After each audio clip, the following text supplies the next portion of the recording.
Good evening, Black women in politics throughout North Carolina. Welcome to the celebration. What are we celebrating? We're celebrating our talents. We're celebrating our leadership. We're celebrating our determination. We're just celebrating our opportunities that we have as Black women to make a significant difference in this election and future elections. So we have much to celebrate what we bring to the game. The number of Black women who are in General Assembly and the number of Black women who are in local governments and those who were elected to be mayors or even chiefs or policemen we have reason to celebrate. But we know we don't want to take a victory lap too soon because we're reminded that 2020, there were some very talented, experienced, capable Black women who failed to go across the finish line. We understand also we failed to ask to add to the number of Black women at Congress, at the level of Congress. You know, there's one now. My goodness. There was one in 1992, some 30 years ago. So this is not a time to be celebration of what we have done so much, but what we can do. We celebrate because we bring that talent, we bring that leadership, we bring that determination to make sure come this election, things will do it. So this gathering should be a revival, a come to Jesus moment to understand what is required and where we are, and a sense of reality that this democracy is on the line this election. And we bring the necessary determination, the leadership, as well as the talent to make a difference. This election, we will need all hands on deck. We will need the passion of Black women. We will need your determination to stay the course when various campaigns are challenged. All political campaigns have challenges. But this political election landscape is very toxic. So we have to make sure we are ready for that. This is an election that's characterized by its mixed information, its hate, its violence that we take for granted, the attacks that are on the land. Also, this election is about the right of people to vote. We understand that throughout North Carolina, not only North Carolina, but throughout the nation, including North Carolina, there's an effort to make sure that we are discouraged from voting, we are denied for voting. So this election brings about a climate that we who are committed have to double our resources, double our commitment, because we know without voters, there is no democracy. We want to make sure with the Black woman's involvement, we will make a difference. Please know, you and I, as Black women, we are called for such a time as this. We don't run away from challenges.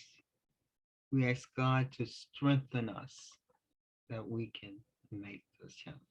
I'm delighted to be joining a panel of four fabulous, talented, young, Black political professionals. They're in positions that were once reserved for only high-paid men or well-established firms. And they've been in positions that indeed were victorious and caused many of the candidates they were to be successful.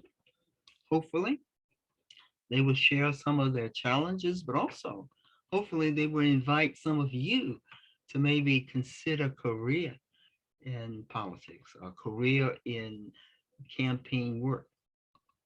That's a market there. So you can look at that most seriously. I also want to welcome all the political activists. Uh, Hopefully, there are some young college students out there as well. I want to invite you to be there. Without volunteers, we won't be able to make. I'm going to talk a little more about volunteers a little later, but I want to welcome you here. And there may be college students who want to intern with some of the campaigns that you know are current. This is a great way to get experience. And so you may want to do that as a matter of doing an internship. So hopefully you will see that as something that you would want to do. And to the candidates who are online, thank you, thank you, thank you. Thank you for committing yourself to be an elected leader at this time in history. God bless you. Society owes you a sense of gratitude. Your leadership not only is welcome, it is very much needed. This month is February, and February is considered to be Black History Month. I am your historical figure. I'm because of age and because of experience. I have been blessed. I acknowledge that. In 1992, when I was elected, um, I didn't have all of the professional skills that these ladies who will uh, discuss further had. But thank God, many of the functions I did were there. The volunteers helped me to make that happen. I needed volunteers. I was very fortunate that I tapped into the professional skills of persons at Soul City at that time. It just, you know, had the opportunity to gather people. They were winding down. I tapped into the persons who were with me in government, tapped into friends and to family. I bet I didn't have more than 4 or 5 paid um, staff. And even then, they weren't paid commit. They were not paid competitive salaries. They were committed. They were committed because they saw value in what we were doing. They were committed because they also saw opportunities for themselves to advance causes that they believed in. And finally, they were committed because they saw opportunities that we could go forward together. Those of who read history, you know, in 1992, there were 12 congressional districts. Mhm. 2 of them were majority minority districts. They were meaning that they had a majority minority voting age population. It was significantly advantage for me as well as for Mel Watts, who was in the 12th district. That meant that the challenge was we had to get those people registered and voting, but we certainly had an advantage in that area. When I ran in my district, there were 6 candidates, 1 woman, 5 men, 4 blacks, and 2 whites. Including in the white was the son of the retiring Congressman Jones, who was ill. In the primary, at the end of the primary result, Walter Jones had at that time had won by 38%. I had 32%. In order to be the winner of the election, however, you needed 40%. I challenged and called for runoff. Mhm. During my campaign, I had said that all my opponents were capable, and I had as a campaign slogan, Eva Clayton, best for the first. I sincerely believe that. And I didn't say that with arrogance. I said that knowing I brought not only capabilities and skills and passion, but I indeed was the best for the first. I made a point I'm not trying to insult my opponents, but I had no hesitation in saying I was the best out of the six. The runoff. What happened? I challenged him, and some of my opponents, their volunteers, became part of my volunteer staff. And not only that, at the runoff, more people contributed than they had before. Emily Slit certainly gave me more money, and women across the country and across the state. Why? Because they believed that I could win. So part of my challenge was not only to convince myself, but to convince the donors that they were betting in a good candidate. In 1992, also in November, there was a special election. The special election was held because Walter Jones Sr. died at the end of October, and that allowed someone to succeed him. I ran for that as well as I ran for the general election. I won both. By the way, Walter Jones' mother, Mrs. Jones, endorsed me in the special election, although I had won and challenged her son and had defeated him. Any lessons learned from this? I think there are two I want to share with you. One, I think that we don't get to choose who our opponents are, but we do get to choose how we respond to them. We don't get a chance to choose how the press treats us. We do get a chance how we respond to them. Nor do we get a chance to choose our enemies. We do get a chance to how we respond to them. Respond we must. We don't back away from it.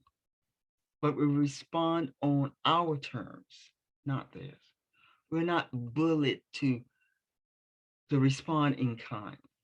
That's a trap. Also, we communicate with our, hopefully, even stronger this time. We communicate with our voters, the citizens, not responding back and forth with a Trump-like candidate. Tell the community, tell the voters, tell the citizens what you will do for them. Connect with them. Let them know that you care about them.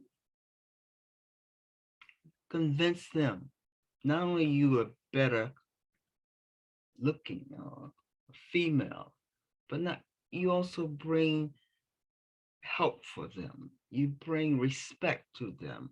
You bring hope and aspiration to them. So the lesson, hopefully this time, that we will do effectively communicate. Secondly, candidates really have to be as active as they can be, not only by themselves, but others. We need to learn how to engage organizations. We need to learn how to engage volunteers, doing the grassroots, knocking on doors. This time around, folks, it has to be an all-out strategy. You just can't go on TV. You just can't go on the radio. You have to be engaged with other organizations who see their value in you. We need to teach them, or better still, we need to give them confidence and instruction that the effort to discourage them from voting is indeed transplanted or transmitted, that you understand they are encouraged to vote because you instruct them. You know that there is efforts and strong efforts, not only to discourage you as a candidate, but also to discourage the voters from going out. No voters, no democracy. Finally, as you discussed earlier, have the determination that not only Black women are good for Black women, Black women are good for society. God, Black women have the talent to make history. Not only getting elected themselves, but Stacey Abrams showed that, right? She and her groups of volunteers showed what it meant to commit yourselves and getting the community engaged. You don't just get engaged at the very last minute. You get engaged how people begin to understand that voting has something to do with their lives. They showed that those Black women made history. We too can do that. God bless you and thank you very much.